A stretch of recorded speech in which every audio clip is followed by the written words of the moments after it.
Hi everyone, your girl here with another video, Queen Trina, another reaction video. So what we're going to discuss today is the Little Mama in Rizza Islam video today. And I just thought it was really interesting to see the discussion that was going on about it. I haven't seen the complete video, so we're gonna watch it together and get my reaction as we go. And I'm just really interested to talk about this conversation. I must preface this video. I had to think, I was like, is that a word? You're gonna join me on my journey and I be effing up words. So just bear with me. I'm not a wordsmith, even though I am an English major. Why is my hair sticking up like that? Oh, girl, you look crazy. We're gonna have fun. These are heavy topics and I don't always want to talk about them. So I want to preface this video by also saying in that vein that I do not speak for the entire LGBT community. I am only speaking for myself and my experience. So please, I think one thing when we get into these discussions, we have to stick with the I and try to avoid generalizing as much as we can. I know it's hard. It's hard for me too. But let's really try to focus on our own experiences as opposed to what we think we can speak for as a whole entire group.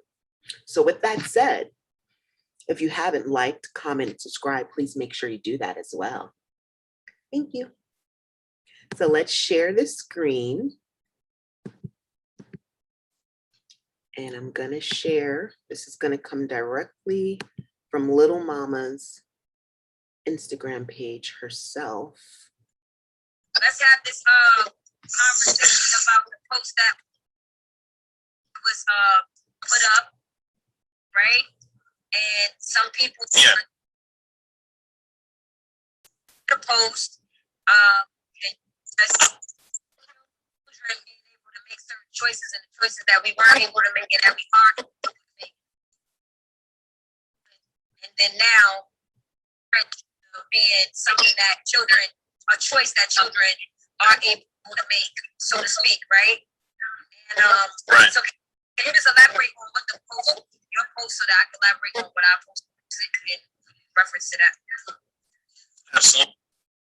Let me just say off the bat, Little Mama, you looking good, girl. Loving the look, loving everything about that. So I just want to start out by giving some positive affirmation because I feel like we immediately be ready to go attack mode, and just stepping back, I'm like, I'm loving the earrings, loving the look, loving the energy right now. Keep going. So the first thing is, of course, we love our family. Doesn't matter what sexual preference they refer to themselves, lesbian, gay, bisexual, transsexual, queer, etc. We don't hate our family, regardless. We love our family. We can't judge nobody. That's how it is. However, when it comes to children, that is a different area. That's a different lane, and that should be left alone. Children are innocent. Let them be innocent. We shouldn't put anything dealing with sexuality onto children. That includes being straight. I don't need to be forcing myself to, yeah, look, I'm having sex with. That has nothing to do with a child. Let's stop there. I think that I can agree on that. I agree that adult decisions should not be made by children. I think where a lot of people are coming from is they're saying this is something that's personal to this child, so they should have some say. And I think Little Mama, from what I heard from a lot of discussions, is going to bring a little bit of nuance to that. But let's just get off the bat that I think that we all agree children shouldn't be deciding, adult decisions. They should be taught and educated about the world, etc. That's the point on that. So my post. How's your service? Because you look a little blurry. I don't know if it's just me, but you look a little blurry. Oh, wow. Yeah. No, you look good. You look good, clear. Yeah, no, I'm talking about you. I look good on this side. Can you hear me? I can hear you well. All right. So basically, my post, I was asking a question on Twitter, and I said, children they're too young to gamble, too young to drink alcohol, too young to rent a car, too young to go to a club, these different questions. And I said, but they're old enough to cut off their genitals and or change their gender. Right. It was simply a question. Okay. So what Rizza is bringing to the conversation is comparing a lot of societal norms and mores that we have as far as laws and what you can do. For me, again, yes, I get his premise and analogy, but they're two different things. Drinking and being able to drive a car and deciding what sexuality or gender identity, because I saw a lot of conflating with the two. There's a difference between deciding that. Now, of course, deciding who you are as a person ranks high up there. So again, we can agree that that should be treated with a higher degree of analysis and weight. But I wouldn't compare the two because, again, that's talking about laws we have in this land to protect us and to protect teenagers and kids. And then we have, on the other hand, something that should be autonomous to me in my body. And at the end of the day, yes, when a person reaches a certain age, they should have that autonomy. Let's continue.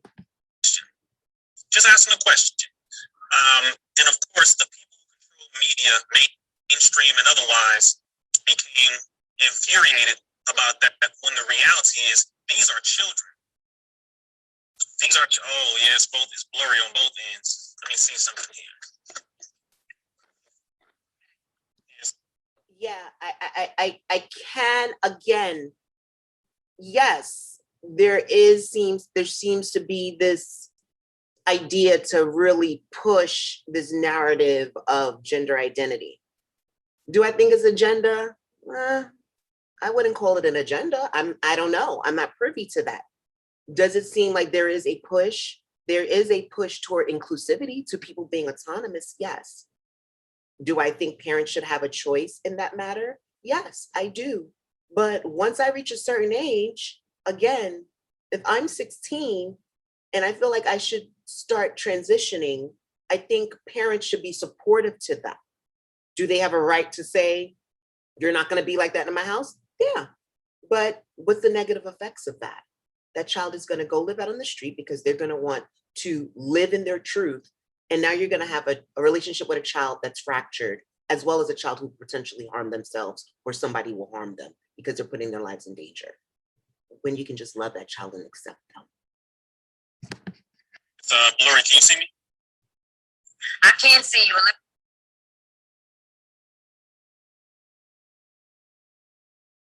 Okay, we're gonna fast forward the video. Let's try 526. They are educated by their environment. They are coerced, different ways. But the problem is the United States government has a population control agenda. That is absolute fact. There is nothing, no conjecture about that. That has nothing to do with any conspiracy theory. So when I put that post up, I was simply questioning. Why is it that children are now being given the option to cut off their genitalia and or change their gender? That's not something that's conceivable. That's a child. Leave a child alone. Now, an adult. Now, I'm not completely positive of what article or link that Rizza is referencing in terms of children cutting off their genitalia. To my knowledge, a child in this country cannot get their genitalia cut off. You have to be a legal adult. Okay. You can consent to surgery as you approach 17, 18, but to my knowledge, you cannot have that surgery until you're a legal adult. What you can do, you can start hormones, you can start anti-suppressants for different other aspects of secondary characteristics regarding your sex or gender, but you cannot have the full-fledged surgery. You will be hard-pressed to find a doctor who would want to legally take that on. So I get a little bit conflicted with these conversations because I think people are mixing up taking hormones and starting transition with having a complete sex change. And those are different aspects of the journey, not the same. Sex change is permanent. You can stop taking hormones in reverse. So starting the hormone process, yeah, you're going to change, but it's not like you can't go back. But once you decide that you're going to change your genitalia, Well, you can go back, but it ain't easy. That's fine. You're an adult, but let children be children. And the other thing I was pointing out is, why is the government easily able to help with this? Why does the government encourage this? Why do they want children to gender all of a sudden? Right, and then that's when I repost it. Am I moving slow or am I moving at a? He claims he has this proof that there is a government agenda. Again, I have never seen that. And maybe his proof can change my mind and open it up to stuff. But again, I see a shift in society as a whole. I don't just focus on just the sexualization aspect. There's a whole shift on many different fronts. And I think people conflate a lot of different items. I see a lot of conflating with us being more aware and open with LGBT, with pedophilia. Like to me, again, you can't mix things like that together. I'm an LGBT person and I am a staunch fighter and just a person who abhors pedophilia and pedophiles. But again, I've heard and seen different conversations where people conflate the two of you're part of that community, you're part of the pedophiles and it's like, how dare you speak something onto me? That's like generalizing people because one person was caught. Look, I just finished watching, what is it, Arrow versus Mia Farrow versus Woody Allen, Allen versus Farrow. Woody Allen is a cis hetero, biologically straight man who was raping his child, 5-year-old, 6-year-old child, and got away with it for years. So if we want to talk about the battle, the real battle is celebrity Hollywood and the power of that and how that's conflated to hide and keep secrets and allow this kind of presence to manifest. That is the real agenda. Are you good now? I can see you now. You look good. Okay, so that's when I put that it's basically depopulation. So if you have little girls that like little girls, then you're gonna have children. If you have little boys that like little boys, then you're gonna have children. If you have little boys that like your girls more so, and we believe in that notion without them even going through puberty or giving them an opportunity to figure out who they truly are, we'll have more confusion and less babies. So little mama, yes, she's right in the respect that I get what she's saying. Again, just because you have two moms in a home, that doesn't mean you're not going to have a child. It's the way the children will be born will be different, but they can still go get some sperm and get pregnant. So, I mean, just because the traditional way of having a baby is not occurring doesn't mean that there's not going to be babies. We still need a sperm and an egg to make a baby. And as long as there's still a sperm and an egg, it can happen, and a uterus for it to reside. So I'm just like, again, we're not thinking out of the box. We're not thinking out of the box. That's my point. And when it comes to people who choose to be gay, or choose to be lesbian, or choose to change their sexuality with the mind frame of an adult, and you're able to do that on your own, I don't have anything against it. I have gay family members, I have lesbian family members, as well as straight, and I don't judge people choices. But when we're talking about these babies, we have to be very mindful about what they're being fed, because if my niece comes to me and she say, Auntie, I want to be a boy, and I'm like, God, Jiggy, oh, because I was watching the show with Sasa, and boys are very strong. They know how to shoot basketballs. When it comes to like tussling and fights, I'm like, well, you don't have to be a boy for that. And I can explain things to her that she may be confused about. But if she's telling me, I think that I am a boy, if she still feels that after she goes through puberty, I'm not going to lay her insane. I'm going to listen to her, take heed, and support her. When we're talking about making children feel like they can make a choice. Let me just say, stop right there. Thank you, little mama. That is an excellent point, in my opinion, that you make. Yes. And I like that she put that at the end of it. She's not saying that we shouldn't support our children when they're expressing that they feel that they are not in the right gender, right body. She's saying that we should make sure, revisit it and come back to later date and then support them. And I think that's an important message that I'm going to hone in on, because I think people may get caught up in what she was saying instead of honing in on the essence that she's saying is that we got to love our children no matter what. And I think we can all agree on that. I think that the conflicting ideologies is when should we allow them to be autonomous? And I think that's a valid discussion to have. But I want to praise you for actually putting that out there and saying, you know what, if at 16, again, they come back to me, 17, and say, listen, I still feel the same way as I did at 10. And she's saying, I will support you as my child. I can only say that I wish more parents would do that. We would have less LGBT homelessness, less LGBT suicide. So let's acknowledge some of the powerful things that little mama is saying. Of changing their genitals before they even go to puberty. You don't even know who you are or what you like. Young women. That's so true. So true. Because I tell people all the time, this aspect of my life is just a small portion. Your gender and sexuality is just really, it's really a small portion. There's so much that takes up my life. First of all, I'm a Black person in America. So that already is what I tend to lead with. Okay.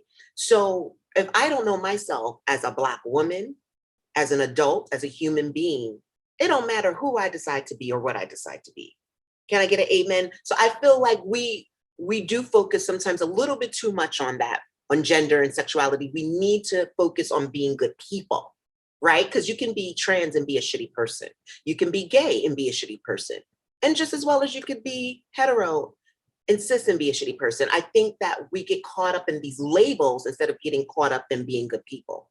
We're talking about BBLs and things like that before their breasts and their buttocks are even fully developed.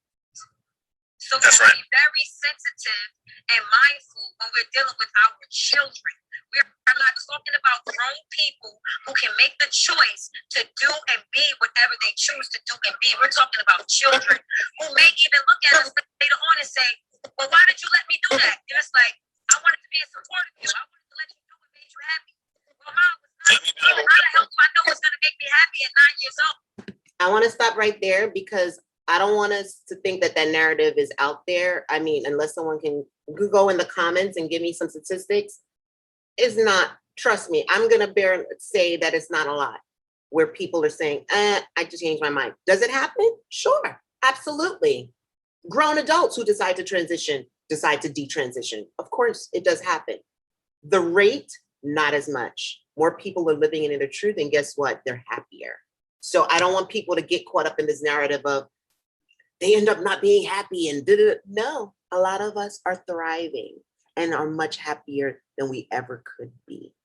And I think that needs to be pushed. And when I mean pushed, I don't mean agenda. I mean, put out there that there are a lot of people out here thriving, because you can support your child without making it seem like, oh, I'm supporting an agenda. No, you're just supporting and loving your child. So now while you're trying to prevent hate in your children or resentment, you could be causing it as well. So I think that the smartest thing to do is allow a child to fully develop into an adult and to make adult choices, just as drinking, being able to do things on your own, you know, having responsibilities, driving, checks, you know, all of these things. So let me validate your point really quick on that. When you said a child later on, years later, let's say, they get angry with their parents because they're like, why did you allow me to do this to myself? There's a documentary I was watching called I Want My Sex Back. It's a documentary with men who transition into women and women who transition into men. And some of them had transitioned 20 years ago, some had transitioned 30 years ago. And they literally, every single one of them said, I completely regret doing what it is that I have done. Will you find people who at certain times in their life figure out, this wasn't for me? Yes. Does it mean that they transitioned too young? No. Maybe they conflated, and I'm saying this is not for all cases, but maybe they conflated their sexuality with their gender. So a lot of people who are just attracted to the same gender thought that maybe they wanted to be the opposite gender. So for instance, if I'm born male and I believe I want to be a woman, or I feel like I should be a woman, and I transition, but my attraction was just to men, but I thought maybe somehow that meant I needed to be a woman because I'm conflating hetero ideologies, and I transitioned and I realized, no, I really didn't want to be a woman or live as a woman. I just wanted to be a guy who was attracted to another male. So again, I think that's when people are dealing with their own internal struggles. But if you're a person who truly believes what you're feeling, what you're experiencing, you're not going to have that struggle. Okay. So I think you're taking a small percentage of people who may not have done a lot of the therapy work that they needed to figure some of that stuff out. And you're saying it to generalize, like, look, people detransition. See, it's wrong. Come on, Rizza. These are grown men who have lived out their lives as women for 20 years, grown women who have lived out their lives as men to the best of their ability for the last 15, 20 years. And they said, my parents did not fully educate me. I was a teenager. I didn't really know myself. I didn't really know who I was entirely, and I was learning to grow, etc. And now I'm extremely angry. You know, they went into the whole thing about I cut off my genitals, and they created a makeshift vaginal opening that is not what I pictured. To the other one saying, well, they closed up my vaginal opening, and then they... Again, I want to sound like a broken record. When people, again, to me, this sounds like trans people who are fixated on what they thought trans would be for them. Oh, I created a makeshift opening and it wasn't what I thought it would be. Well, what did you think it was going to be? It would be my question to them, because again, for me, and again, I'm going to talk about me, it's about how you see yourself. So if I see myself as living as a woman, yeah, I'm going into this knowing I'm not going to have a uterus. I'm not going to be able to give a baby. I'm not going to be able to do certain things. You have to know that. And I think some people, unfortunately, some LGBT or some trans people, specifically trans people, when they transition, they have this idealized version of what transition should be. And it's not based sometimes in reality. And I think that's the piece that's missing. And maybe that's what led to some of that. Yeah. They gave me a makeshift, phallus or penis. And it's not what I pictured, and my whole life is completely upside down. I took hormone blockers, I took pills, I took estrogen shots, I did all of this to change myself into something, and now I regret it after having lived my life for 10, 15, 20 years. Now, these are people who have been doing this. They've been doing that for years. Again, so the documentary is called I Want My Sex Back. There's a website. Just because someone's been doing something for years doesn't mean that they don't sit with internal struggles. It could be a midlife crisis. Maybe they turned 50. Hetero people deal with that. I've been married 25 years and I thought this is what I wanted. Today, I don't want my wife anymore. People experience it. That's human. And I think to conflate a small percentage of people who decide to detransition as, see, this is a problem with being trans and allowing people to transition. I think it's just to me, it's a false equivalent. It's a false equivalent, because I could, just as many as you can find in that documentary, I can find twofold, double the amount of people, of trans people who are living and thriving past 50, who have no questions about who they are and what their truth is. So I think there needs to be some care to that. And I'm talking about people who transitioned when they were younger and have lived on the earth in their truth longer than they lived in their assigned gender at birth. So I think I'm going to end the video here, because I don't want it to get too long, but I think I hit all the points that I wanted to hit. There's still another 16 minutes of the video, and that will probably turn this video into a 2-hour video, and I don't want to do that. I just wanted to get the conversation going. Let me know what you think down in the comments. Do you think that children should be able to transition medically, not talking about cutting off anything, but do you think they should medically be able to transition at 10 years old, 11 years old? What are your thoughts? like the video and subscribe. This is part of the channel. We're going to talk about these heavy conversations as well as talk about light, fluffy stuff. That's me. That's who I am as a person. But it's always going to be done with love and respect, respectfully, always. And I'm glad that Little Mama and Rizza Islam have gotten this conversation started. I truly appreciate them for doing that. And I think we need to have more of these nuanced conversations with not just two of them. They should reach out and find, and definitely not me, because I'm not the public speaker. I do these videos, but I'm not I don't call myself an advocate. At one point I did, but I'm definitely not in that role anymore. But I feel like they should reach out to someone who they can communicate with freely without reservation and feel like they can speak freely and have that conversation. Too many times we have these conversations without talking about the people who should be included in the conversation. So, and I mean, not just trans people, but parents of trans people, right? Where are they at in the conversations? You have a big trans star out right now who has her own TV show, T.S. Madison. She's showing her mom on that show, her mom supporting and loving her.